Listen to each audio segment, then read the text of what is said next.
नीट paper कुठे प्रकरणी दिल्लीतील आंदोलनादरम्यान झालेल्या विद्यार्थ्यांवरील लाठी हल्ल्याच्या निषेधार्थ वंचित बहुजन आघाडीकडून महाराष्ट्र बंदची हाक देण्यात आली आहे।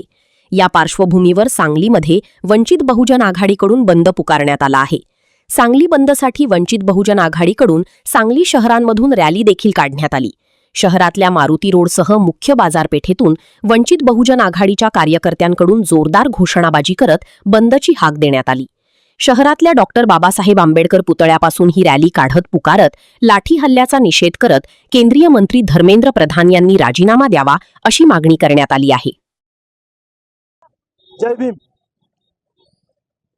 ॲडव्होकेट श्रद्धेय बाळासाहेब आंबेडकरांनी आज जो दिल्ली येथे विद्यार्थ्यांवर अमानुष लाठी हल्ला झाला त्याच्या निषेधार्थ महाराष्ट्र बंदची जी हाक दिली होती, त्यामध्ये सांगली जिल्ह्यातील सर्व शाहू फुले आंबेडकर या विचाराचे सर्व पक्ष संघटना यांनी सहभागी होऊन हा बंद यशस्वी केला आहे।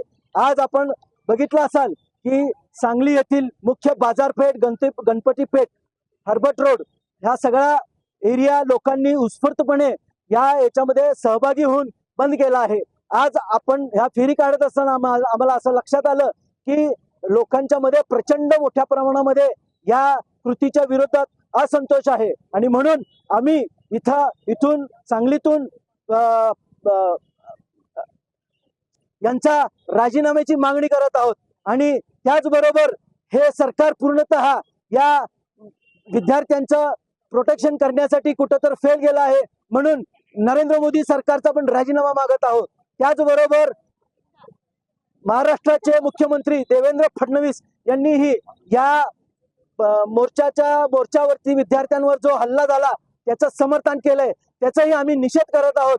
त्याचबरोबर सांगली जिल्ह्याचे सदाभाऊ खोत यांनीही विद्यार्थ्यांच्या बद्दल जे चुकीच्या पद्धतीचे विधान केले त्यांचाही आम्ही इथं सर्व पक्ष संघटनेच्या माध्यमातून निषेध करत आहोत आणि हा लढा आता इथनं पुढच्या काळामध्ये सत्ता बदल केल्यासाठी शिवाय आणि शाहू फुले आंबेडकर वादी विचारांची सत्ता इथं या भारत देशामध्ये आल्याशिवाय राहणार नाही, एवढे मी ग्वाही देतो आणि थांबतो। जय भीम, जय संविधान, जय